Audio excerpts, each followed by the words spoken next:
Badan Legislasi atau Balek DPRD RI baru saja menganulir putusan Mahkamah Konstitusi atau MK soal batas usia dan ambang batas calon kepala daerah peserta pemilu dengan revisi UU Pilkada.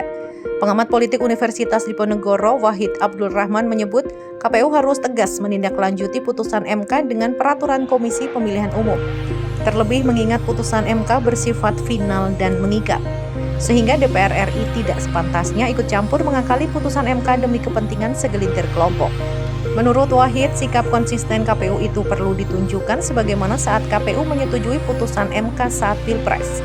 Pasalnya dengan revisi UU Pilkada, maka KIM melalui DPR membuka jalan bagi putra sulung Presiden Joko Widodo yang juga Ketua PSI, Kaisang Pangarep, untuk maju di pemilu kepala daerah Jawa Tengah 2024. Tidak hanya itu, dengan revisi UU Pilkada oleh Balek DPR RI, maka peluang bagi sejumlah partai dengan perolehan kursi di bawah 20% untuk tetap dapat mengusung calon kepala daerah kini telah tertutup.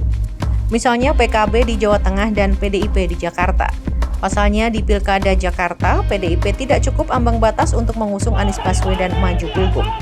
Namun tidak memiliki pasangan koalisi karena hampir semua partai di sana telah bergabung di koalisi Indonesia Maju Plus.